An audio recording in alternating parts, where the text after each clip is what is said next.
राधे राधे सभी को। आज हम आपको वृंदावन से महाराष्ट्र ले चलते हैं। वहाँ की बड़ी प्यारी कहानी है। वहाँ के एक संत हुए थे चोखा मेला। उनके लिए साक्षात भगवान जी उनकी गोद में बैठ गए। आप कहानी सुनेंगे तो बड़ा ही आनंद आएगा। कहते हैं एक ब्राह्मण और ब्राह्मणी ठाकुर जी के दर्शन के लिए जा रहे थे।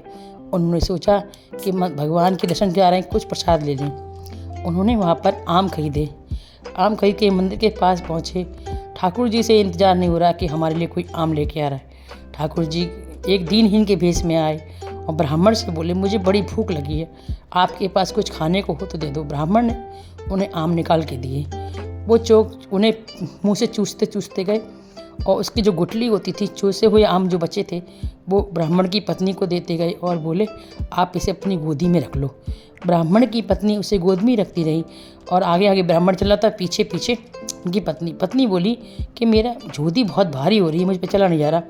जब उन्होंने अंदर झाँक कर देखा तो उसमें एक बच्चा था। अब उसकी पत्नी डर गई। ब्राह्मण से बोली, अगर हम किसी से कहेंगे हमारा बच्चा हुआ है तो हमें विश्वास नहीं करेगा, पता नहीं क्या क्या इल्ज़ाम लगाएगा। तो उसने उन बच्चे को एक पेड़ के नीचे छोड़कर चले गए। कुछ देर बाद एक निम्न जाति के पति पत्नी दोनों आए। इनके कई साल से कोई संतान नहीं हुई थी। उस बच्चे को उठा ले गए और उस बच्चे का नाम उन्होंने चोखा मेला रखा। चोखो मेला जी थे जैसे भगवान कृष्ण के ठाकुर जी के बड़े भक्त थे, बड़े पूजा पाठ करते थे। एक दिन उनके मन में विचार आया कि ठाकुर जी के लिए केले लेके आऊँ। पेड़ से केले की पूरी वो बेल काटी, पूरी गैर और लेकर पहुँच गए तो जाने लगे तो पुजारी ने रोक दिया। बोले, तुम मंदिर में क्यों जा रहे हो? तो उन्होंने कहा, तुम नीच जाति के हो, तुम्हें मंदिर में जाने का कोई अधिकार नहीं है, तुम वापस लौट जाओ। मार पीट के उन्हें वहाँ से भगा दिया। चोखो मेला जी अपनी कुटिया में आकर रोने लगे। बोले, ठाकुर जी तुमने तो भेद बनाया नहीं, ये इंसानों ने कैसा भेद बना दिया, मुझे तुमसे मिलने नहीं दे रहे हैं।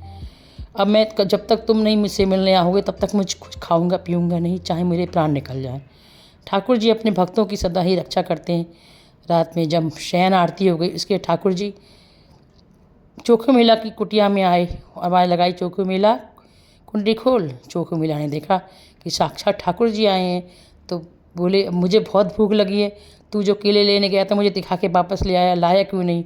वो हाथ जोड़ के बोले, प्रभु मैं तो लेके आपको देने गया था, लेकिन वहाँ के संत और पुजारियों ने मुझे अंदर नहीं घुसने दिया, मुझे मार के भगा दिया। ठाकुर जी बोले, हाँ मुझे पता है, तुझे मार के भगा दिया, इसलिए मैं तेरे कुटिया में आया हूँ, चल मुझे वो केले खिला, मैं खाऊंगा। तो वो चोखे मेला जी उनके लिए आसन लगाने लगे। ठाकुर जी बोले, मैं आसन पर बैठ के नहीं खाऊंगा, मैं तेरी गोदी में बैठ के खाऊंगा। चोखे मेला जी बड़े खुश हुए, गोदी में बैठ गए। उनकी गोदी में ठाकुर जी बैठ के केले खा रहे थे। चोखे मेला जी छील छील के दे रहे थे। जब 4 केले बच गए तो ठाकुर जी बोले, ये केले मैं नहीं खाऊंगा, ये मैं रुक्मणी को ले जाऊंगा। जब वहाँ पे लोगों ने तुझे मारा पीटा था, उस समय से मैंने और रुक्मणी ने कुछ नहीं खाया था, रुक्मणी भूखी होगी, उनके लेके जाता हूँ। फिर ठाकुर जी 4 केले लेके पहुँच गए। रात में दोनों ने चोखो मेला जी बड़े खुश थे। आज ठाकुर जी उनकी कुटिया में आए थे। जब उन्होंने केले खाए तो उसके छिलके पूरे आंगन में फैल गए। सुबह पुजारी ने मंदिर का दरवाज़ा खोला तो देखा था वहाँ छिलके पड़े हुए थे। उन्होंने समझ गए कि जरूर चोखे मेला हम चले गए, उसके बाद मंदिर आया होगा, उसने हमारे मंदिर को अपवित्र कर दिया, नीच जाति का है, इस प्रकार के वचन बोले और जाकर उनके घर पे मारपीट करने लगे। अगले दिन क्या हुआ, ठाकुर जी को गुस्सा आ गई, उन्होंने अपना मंदिर बंद कर दिया। अब सब पुजारी दरवाज़ा पीट रहे ठाकुर जी के मंदिर के लिए, लेकिन मंदिर नहीं खुल रहा। सब परेशान हो गए और हाथ जोड़ के बोले, प्रभु हमसे ऐसी कौन सी गलती हो गई जो आप दरवाजे नहीं खोल रहे हैं, आप रूठ गए हमसे, हमें माफ़ कर दो, अगर कोई गलती हो गई है तो बता। तो भगवान जी ने कहा कि तुमने मेरे भक्त चोखो मेला का अपमान किया है, जब तक वो आके नहीं कहेगा तब तक मैं दरवाज़ा नहीं खोलूँगा। अब संत पुजारी बड़े परेशान कि वो नीच जाति का चोखो मेला के लिए भगवान इतना वो कह रहे हैं। तो उन्होंने फिर कहा, भगवान बताओ हम क्या करें, कैसे उसे लेके आएँ? कि उसे तुम मेरी पालकी में लेके आओ, सम्मान से जब वो आएगा, वो कहेगा, तब मैं दरवाज़ा खोलूँगा। सभी संतों ने सोचा कि ठाकुर जी तो दरवाज़ा खोलने वाले नहीं हैं। फिर उन्होंने पालकी को बहुत सुंदर सजवाया और जाकर चोखो मेला की कुटिया के पास बोले, हाथ जोड़ कर खड़े हो गए, बोले, प्रभु हमें माफ़ कर दो, हमें भगवान ठाकुर जी ने भेजा है कि चलो आपको। तो वो चोखो मेला भी बोले, आप ऐसा क्यों कर रहे हो, आप तो इतने ज्ञानी हो, संत तो पुजारी हो, मैं तो कुछ नहीं हूँ। उन्होंने कि नहीं, आप पालकी में बैठ के चलेंगे तभी ठाकुर जी हमारे मंदिर के पट खोलेंगे। जैसे ही चोखो मिला जी मना करने लगे, नहीं नहीं मैं इस सम्मान के योग्य नहीं हूँ। तो उन्होंने कहा नहीं, ठाकुर जी ने कहा है आपको चलना ही पड़ेगा। फिर सबकी बात मानकर चोखो मिला जी जब पालकी में बैठ के गए तो पूरी पालकी पूरे नगर में फैलाई गई और सब लोग कहने लगे कि देखो ये वो संत हैं जिन्हें साक्षात ठाकुर जी मिलने जिनकी कुटिया पर आते हैं।